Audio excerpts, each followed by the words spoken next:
보실 성경 말씀은 로마서 6장 5절의 말씀입니다. 만일 우리가 그의 죽으심과 같은 모양으로 연합한 자가 되었으면 또한 그의 부활과 같은 모양으로 연합한 자도 되리라. 아멘. 소위를 먼저 오늘 예수님을 믿는 것에 대해서 말씀을 나누고자 합니다. 예수님을 믿는다라고 하는 것은 예수님의 교훈을 믿는다거나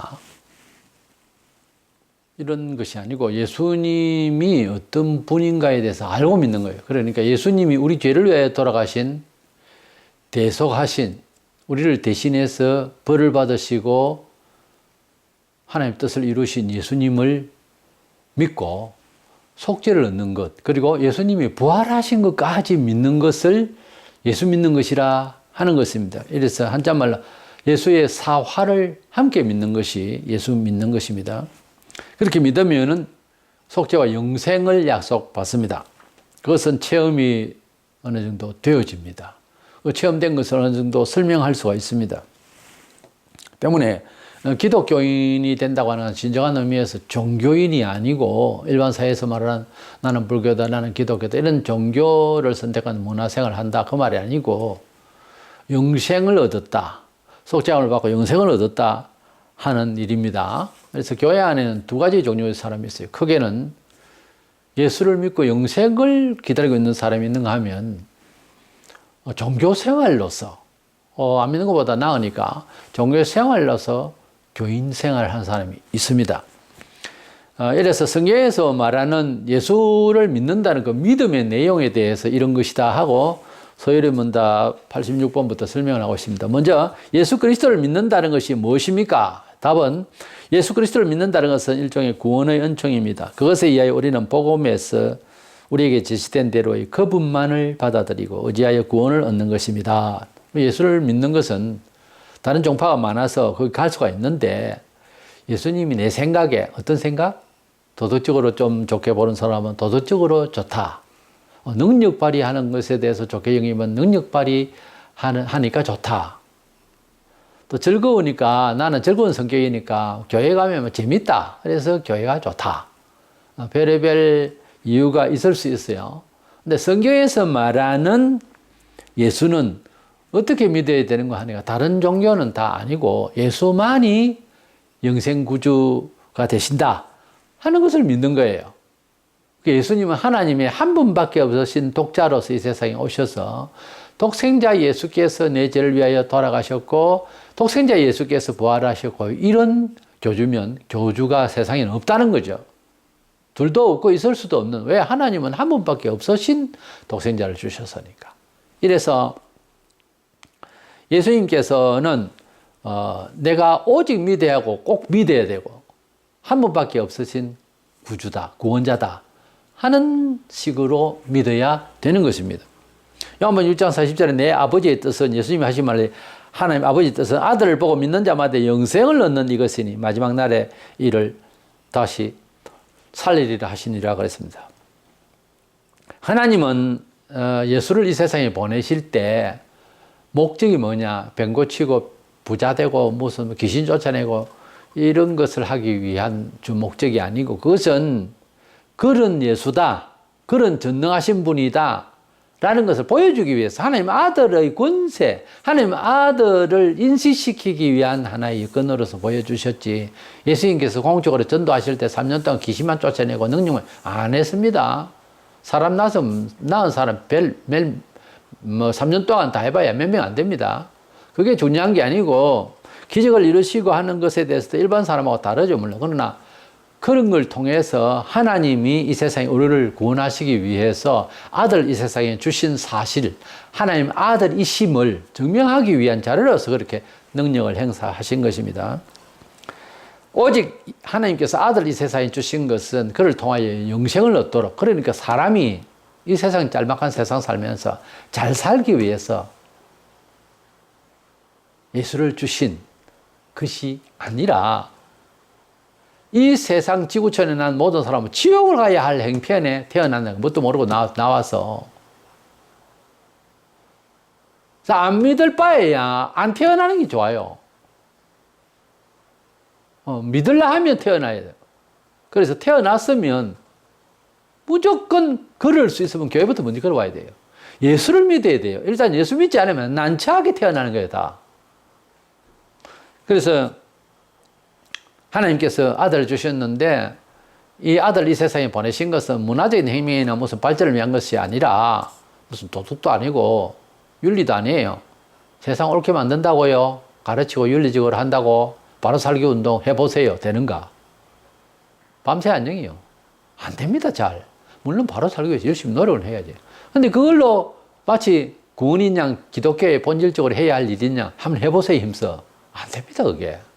사람이라는 거는 속에서 죄로 가득 찼기 때문에 이 죄를 하나님도 어쩔 수가 없어서 사람이 가지고 있는 이 악성을 하나님도 어쩔 수가 없어서 아들을 대신해서 벌 받을 것을 다 받게 해버렸다는 거지요. 그럼 예수를 믿으면 우리가 인격적으로 죄가 싹 없어지는 희한한 일이 생깁니까? 아니요.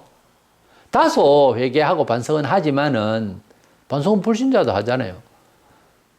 그러나 예수를 구주로 내 죄를 위하여 돌아가신 분으로 혜택을 내가 믿겠다고 주께로 나와서 경배하고 하나님을 믿으면 죄가 없는 사람 마냥 치준다는 것이지, 그대가 예수 믿은 후에 인격이 돌변해가지고 깨끗한 양심가로서 살 수 있어서 천당 가는 거 아니라니까요. 그러니까 변명이 아니고 예수 믿어도 죄는 지을 수 있습니다. 그 꼬라지를 봐서는 나는 교회에 다니기 싫다. 요래 나오잖아요. 그럼 네 꼬라지는? 그러니까 우리의 태도, 언변, 성격, 인품의 문제가 아니고 우리가 그렇기 때문에 예수님이 내 죄를 위해 돌아가심을 믿느냐 안 믿느냐 이걸 가지고서 하나님이 심판한다고 그랬지, 예수교인으로 와가지고 교육을 잘 받아서 두고 보겠다 이 녀석 잘하는지 보자 이게 아니에요.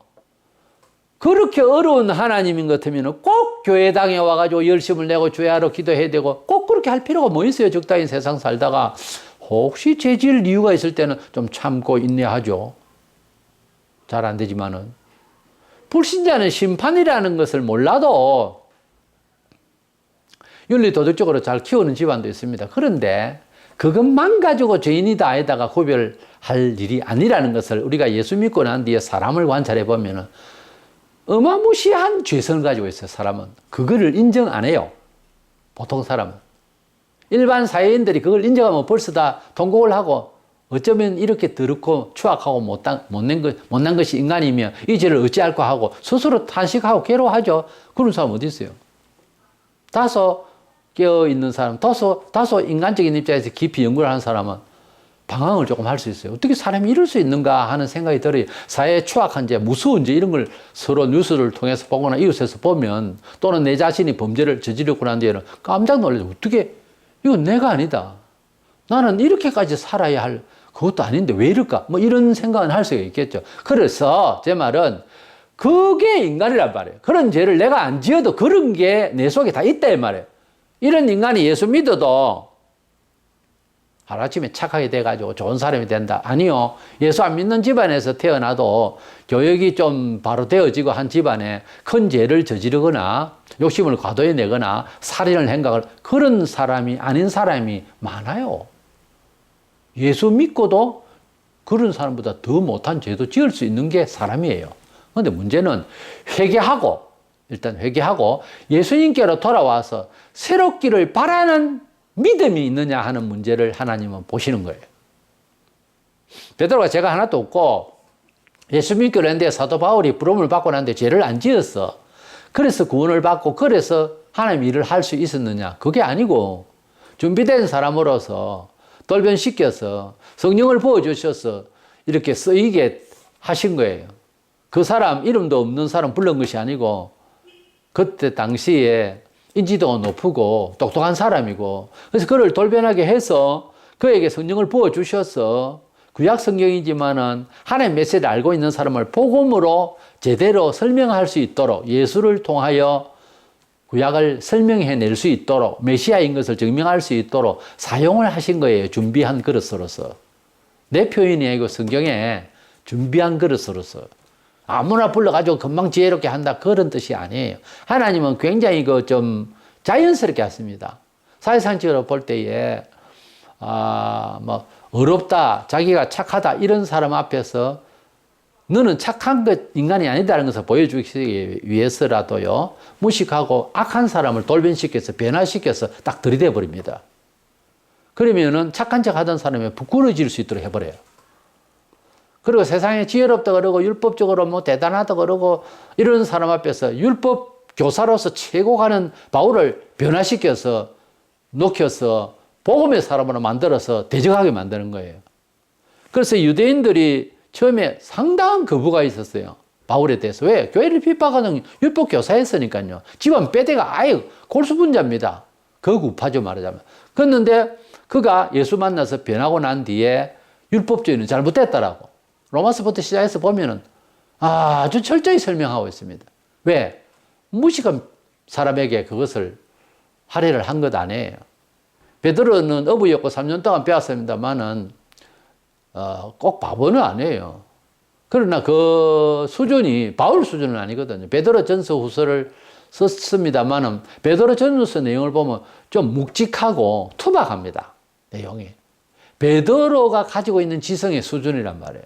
그래서 어떻게든지 하나님 뜻대로 잘 사용을 하셨지만은 바울은요, 예수교인으로서 무슨 신학자나 이런 거 되기 전에 그는 유대 종교 학자에 속해요. 대단한 철학가입니다. 종교 철학으로서. 근데 그런 언어 표현과 문장력 실력을 대피를 가려 썼더라도 그가 한 말들은 수준이 좀 있어요. 뭐 수준이 없는 성경이 이런 뜻이 아니고 표현 기술이 다르다 이런 뜻이죠. 그러면서도 그는 말쟁이가 되기 싫었고 표현 기술을 하더라도요, 조금 고급스럽다는 거 보이죠. 은혜가 다 되는 말씀이에요, 원래는. 근데 우리가 신학 박사님, 뭔 박사님 하면서 좀 배웠다는 사람은 말이 어려워요. 은혜롭지 못하고 매끄럽지 않다고요. 그게 바울의 신앙 철학과 요즘 사람들의 신학 박사의 글과 다른 점입니다. 그렇기 때문에 신학 박사를 하고 공부를 하더라도 은혜롭게 설명을 잘 할 수 있어요. 고급스러운 단어가 들더라도 듣는 사람이 가능한 매끄럽게 들을 수 있도록 하는 기술이 필요해요. 그것은 기도와 회개와 겸손입니다. 그게 빠져버리고 학문을 하면은 무슨 현대 신학 쩍쩍쩍 하면서 쪽으로 이러지 아는 척만 하지 은혜가 안 되는 이유가 거기에 있는 거예요. 겸손하지 못하고 깨어지지 못하고 기도하지 못하고 성령의 이끌림을 받지 않으니까 그 모양이 되는 거죠. 그래서 그게 되면서 신학을 하면은 고급스러우면서도 은혜가 되면 이건 금상첨화죠. 근데 그래 잘 안 돼요. 어쨌든 예수 그리스도를 이 세상에 주신 목적에 대해서 내가 성경을 보기 전에 이미 알아야 돼요. 예수 그리스도를 통하여 내가 속량함을 받고 죄의 속량함을 받고 영생을 얻게 되는 몸의 부활을 이제 허락받게 되었다. 주님이 오시면 나를 부활시켜서 영생 천국을 가게 될 것이다. 이렇게 믿는 것이 예수 믿는 거예요. 믿음의 내용이 그거예요. 사도행전 4장 12절에 다른 이로서는 구원을 받을 수 없나니 천하 사람 중에 구원을 받을 만한 다른 이름을 우리에게 주신 일이 없음이라. 하나님은 예수 외에 구원받을 길을 이 세상에 주신 일도 없고 주실 일도 없어요. 왜냐하면 하나님 아들로 통하여서 구원받게 하시는 작정이 이루어졌으니까. 한 분밖에 없으신 독생자이기 때문에 더 이상 다른 구원 방법을 주실 일이 없는 거죠. 전무후무한 분이에요. 87번 생명에 이르는 회개란 무엇입니까? 생명에 이르는 회개는 일종의 구원의 은총입니다. 그것에 의하여 죄인이 자기의 죄에 대한 참된 의식을 가지고 그리스도 안에서 베푸신 하나님의 자비를 이해하는 가운데 자기 죄를 슬퍼하고 미워하며 그의 죄에서 돌이켜 하나님을 향하고 새로운 복종을 최고의 목적으로 삼고 또 그것을 위하여 노력하는 것입니다. 생명에 이르는 회개. 우리가 회개라는 말을 조금 다르게 말하면 반성이라고 칩시다. 그 반성이 좌절만 하게 되고 자살까지 하게 되는 쪽으로 가면 그거는 성경이 말하는 하나님이 요구하시는 반성, 회개가 아닌 거예요. 하나님이 요구하시는 회개는 죄를 슬퍼하되 예수 그리스도를 통하여 하나님께로 마음을 향하는 것을 회개라고 그래요. 그냥 슬퍼하고 그냥 돌이키고 그렇게 하는 것은 우리 사람에게 위험한 짓입니다. 그것만 가지고는 안 되는 거죠. 마가 1장 15절에 이르시되 때가 찼고 하나님 나라가 가까우시니 회개하고 복음을 믿으라. 그래서 어느 때부터 긍정적 사고방식이라는 게 70년대 중후반부터 조용기 목사부터 시작해서 나오기 시작했는데, 로버트 H. 슐러라든지 지금은 조엘 오스틴의 긍정주의 이런 것들은 심리 철학이에요. 우리가 하나님 말씀을 볼 때에 긍정적으로 볼라 해도 안 빠지는 내용이 참 많아요. 사람을 부정적으로 말하고 죄인이라 그러고, 사람이 가지고 있는 지혜는 그거는 이성은 걸려먹었다 그러고, 내용이 쭉 보면 부정적으로 말하는 말씀이 너무너무 많아요. 때문에 긍정적으로 보려고 해도 수용하기 힘들다고요. 그러니까 긍정적으로 보자는 사람들은 뭔가 뭐 그렇게 생각하지 말자는 거예요. 깔끔하게. 우리 사람이 할 수 있다. 뭘 할 수 있어요? 성경에는 사람이 할 수 없다라고 되어 있어요. 그래서 긍정주의 사고 방식자들은 하나님의 말씀에 근거해서 사람이 죄인이다 하면 브레이크를 거는 겁니다. 아, 내가 죄스럽다 하고 하지 말자. 탈탈 털어버려라. 예수가 죽었다 하지 않느냐. 회개도 없이. 이거는 심리적으로 나가면 하나님이 받으실 것 같아도 자기 혼자 환상에 젖어가는 거예요. 황홀한 마음으로. 자기 혼자. 심리 변화를 스스로 만드는 거. 그거 가능합니다. 그래서 자기 심기를 자기가 만들어서 내는 이런 작업도 사람이 가능해요. 자가당착에 빠진다고. 그래서 아주 환상에 빠지는 거예요. 사도행전 2장 37절에 저희가 이 말을 듣고 마음이 찔려 베드로와 다른 사도들에게 물어가르되 형제들아 우리가 어찌할꼬 초기에 복음을 전파했을 때 백성들이 듣고 가슴을 치면서 형제들아 우리가 어찌할꼬 하면서 회개했어요. 그것이 예수 믿는 발돋움이요 시작이요 문을 여는 겁니다. 믿으시오 하니까 예 믿습니다. 아멘. 그냥 쉽게 답하는 것이 아니고 우리 죄를 알고 죄인인 줄 알고 죄를 심각하게 고민하고 아파하고 무례함을 알고 회개하는 거예요. 그래서 하나님께로 돌이켜서 어찌할꼬 하나님이여 나는 죄인입니다. 그렇게 생각하는 것입니다. 그랬을 때 하나님께서 내 아들 믿으라 그렇게 말씀하시는 거죠. 문제 88번에 그리스도께서 우리의 혜택을 그리스도께서 구속의 혜택을 우리에게 전달하시는 데 쓰시는 외형적인 방법들은 무엇입니까? 구원을 받았다고 하는 그 혜택에 대해서 구원의 중심은 예수 그리스도를 믿음으로 속죄함을 받는 거예요. 속죄함을 받는 예수 그리스도에 대한 믿음은 무슨 특별한 다른 방법이라는 것이 없어요. 회개하는 내 스스로 인격적 회개가 필요한 거죠. 그러나 구원받은 사람으로서 은총받는 이 혜택을 어떤 식으로 해내느냐 이게 답은 그리스도께서 구속의 혜택을 우리에게 전하시는 데 쓰이는 외형적인 통상적인 방법은 그의 법령들, 특히 말씀과 성례와 기도이며 이것들은 모두 택함을 받은 자들을 구원에 이르게 하는데 효력이 있습니다. 이렇게 답합니다. 예수님을 믿을 때에 먼저 믿었던 사람들의 모임단체인 교회에 소속하게 합니다. 거기서 말씀을 듣고 가르침을 받아서 믿음이 정돈이 되고 사회를 살아가는 규칙과 교회식으로 살아가는 규칙에 상충되는 점을 정리를 합니다. 그래서 믿음을 고백하는 자에게 세례를 줘요. 공표를 하죠. 그리고 그 세례 교인으로서 공동체에 승리에 참여를 하면서 교회 공동체가 교회 자체와 사회를 향해서 교회의 모습을 표시하는 데 있어서 투표 내지는 같은 목소리로서 영합을 할 수가 있습니다. 그러나 처음 교회 나온 사람들은 당장에 뭐 믿음이 좋다 해가지고 집사를 세운다든지 이렇게는 하지 말라고 성경에 그렇게 되어 있어요. 왜냐하면 금방 온 사람은 시험 받을 수 있고 하니까 시키지 말라고 그랬어요. 그래서 어느 정도 가서 한 1년 되면 세례를 받고 2, 3년 교육을 받고 나는데 이제 서리 집사로부터 시작해서 뭐 1년도 안 된 사람 집사도 주는 이런 해괴망측한 일들이 있는데 교회에서는 그러면 안 됩니다. 3년 이상은 되어졌을 때 어느 정도 교육을 받고 그다음에 서리 집사로서 일을 한다든지 집사 안수를 받아서 안수 집사로 임명을 받는다든지 이래서 중책을 맡아서 일을 하는 거죠. 그래서 이 교회 단체에서 교회 공동체가 살아가는 교회 상식의 그런 전례가 있어요. 예를 들어서 뭐 성례 또는 뭐 세례식 이런 교회가 가지고 있는 어떤 헌법 규례, 믿음의 어떤 질서를 위한 이런 교리들 이런 것들을 통해서 교인다움을 위한 외형적 형식이 아니고 교인으로서 받을 은총에 대한 내용들이에요. 그러니까 우리가 성례에 참여하고 말씀대로 살아가는 이런 여러 가지 형식들이 우리가 잘 때는 전에는 그리스도 밖에 있을 때는 세속적으로 살던 우리, 그래서 아무것도 안 되고 허무하던 세상을 끊고 이제 그리스도 안에서 새로운 지침을 여러 가지로 줘요. 공동체가 하고 있는 예배, 특별히 예배와 말씀 교육과 성례와 이런 교회의 풍습들을 통하여서 우리 삶 자체가, 개인과 가족, 우리 공동체 삶 자체가 세상과 비교할 때에 전혀 새로운 패턴으로 자리를 구축해 나가는 데에 초기 신자들은 많이 배워야 할 이유가 있어요. 여러 가지 구축해야 할 사안들이 많죠. 삶을 살아가는데. 그래서 그런 것들을 통하여 뭐 한다? 구원받은 백성으로서 은혜를 받는 그런 모티브가 되고, 또 그런 구원받은 사람의 액션이 되는 거예요. 삶의 모습이.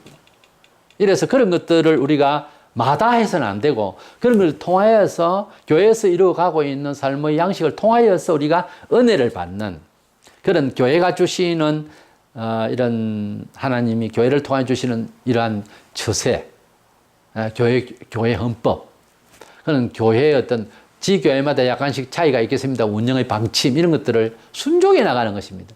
이것은 서로 잘 되라고 하는 그런 뜻에서 하는 거죠. 근데 이런 생활 패턴, 기독교인이 되면은 집에 있다가 폴짝 뛰어서 교회 왔다가 또 폴짝 뛰어서 이게 아니고, 교회에 와서 일단 교회에 왔습니다. 그 다음부터 딱 나가는 것부터 시작해서, 문 밖에서부터 시작해서 사회와 가정과 지역과 국가와 세계를 향하여 내 한 몸이 살아가는 상황을 내가 하나 움직이면 지체가 되는 다른 사람이 보고 있다라고 생각하고, 아니 주님이 보고 있다라고 생각하는 공동체 의식을 가지고 새로운 패턴으로 일을 하는 거지. 그러니까 사회에서는 무난하고 사회에서는 별로 간섭도 하지 않는, 술을 취해서 세상 돌아다니면 나는 그래 안 한다. 예수 믿다가, 예수 믿기 전에는 그랬는데 예수 믿고 난 뒤에는 이제 삶 자체가 다르죠. 그리고 가능하면, 간섭이 가능하면 형제 이러면 안 됩니다. 교회에서는 행직하지만 밖에서는 그런 말을 하면 이상하지만 그래도 뭐 행제라도 해도 됩니다. 형님 같이 보이면 형님 이러시면 몸이 망가지는데 이러시지 마시죠. 봐가면서 그것도 이야기해야지. 쓸데없이 간섭하다가는 한 방 맞죠. 이런 일들 또는 공동체가 사회에서 어떤 그룹에서 행하고자 하는 사안들이 불법이라든지 이럴 때에는 정중하게 저는 이런 사안에서는 빠집니다. 왜 바르냐 어쩌냐 한 배 타고 그럴 수 있느냐 이러면은 이게 정당한 겁니까? 그걸 되들어야죠. 그래서 공의를, 질서를, 바른 삶을, 후회하지 않을 삶을 공유하기를 권유하고 또 주장하고, 직접적으로 나에게 타격을 주면은 세상의 법이 있는 한 그걸 통해서 정당하게 권리를 주장해야 되는 거예요. 그까지가 문화생활에 대한 책임이 있어요. 왜? 새로운 생활 패턴이라고 하는 것은 종교적 냄새만 피운다는 말이 아니고, 하나님의 뜻은요, 사회에 이렇게 나가보면은 대단히 적용하는데 좋은 뜻입니다. 사회가 엉망이 돼 있어 그렇지, 하나님 뜻대로 이렇게 나가면 참 이것은 좋은 방식이에요, 원래. 공의와 사랑과 은혜로 이렇게 나가면은 매우 우울한 내용입니다. 그래서 이 내용대로 바깥에 나가서 생활을 하는데, 이런 교회 풍습대로의 새로운 삶을 구축해 나가고 자기 생활 패턴에 이렇게 정착을 해 나가는 여러 가지의 내용들은 근거가요, 성경에 있어요. 이 교회에서 말하는 모든 행사나 교회 헌법이나 모든 권유나 이런 모든 것들이, 아니 설교의 말씀부터 시작해서 성경에 근거해요. 그러니까 캐톨릭보다 개신교가 또 더 좋은 점이 뭔가 하면은 서로 각자가 성경 연구를 하고 읽고 고백할 수 있는, 그럼 앵무새처럼 쓰기는 대로 말하고 이런 것이 아니라 이걸 볼 수 있는 그런 자유가 있는 거예요. 이래서 이것을 보고 이해를 해야 되는, 디모데후서 3장 16절 7절의 모든 성경은 하나님이 감동으로 된 것으로 교훈과 책망과 바르게 함과 어로 교육하여 유익하니 이는 하나님의 사람을 온전케 하며 모든 선한 일을 행하게 온전케 하려 함이니라 그랬어요. 하나님의 말씀을 통해서 교회가 요구하는 생활 패턴을 이해해야 됩니다. 아니 그렇게 가르치겠지만은 초신자에게는 시간을 내서 반드시 교육이 필요해요. 왜? 새로운 예수를 믿기는 믿는데 삶의 여러 가지 문화적 패턴이 다르니까, 특별히 뭐 주일 성수 문제, 11조라든지 뭐 이런 생활의 직접적인 시간과 경제에 대해서 논리적으로 설명을 해줘야 되는 거예요. 모든 것이 주에게서 와서 시간이 또 주일 예수님이 안식 부활일이기 때문에 이 날을 기념하는 날이다. 뭐 이런 식으로 알고 있어야 되고 또 긍정적으로 이해할 수 있도록 노력을 해야 되는 것이고 자기 자신의 입지를 자기 자신의 명분을 정체성을 확립을 분명히 하고 사는 겁니다. 따지고 보면은 합리적이고 이성적이고 인격적으로 예수 믿으려면 무지하게 어렵습니다. 감당하기 어려운 거예요. 행제가 걸려있죠. 회사가 걸려있죠.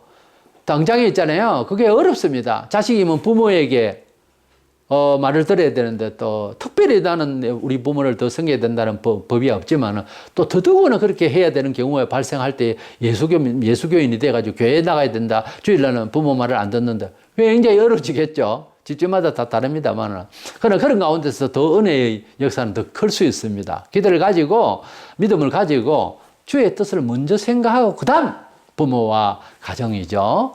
이래서 하나님을 믿는 믿음의 기본 도리를 지키는데 장애가 되는 것은 각오해야 됩니다. 그걸 핍박이라 그래요. 가만히 있는데 힘든데 이것이 핍박이다. 이건 아니에요.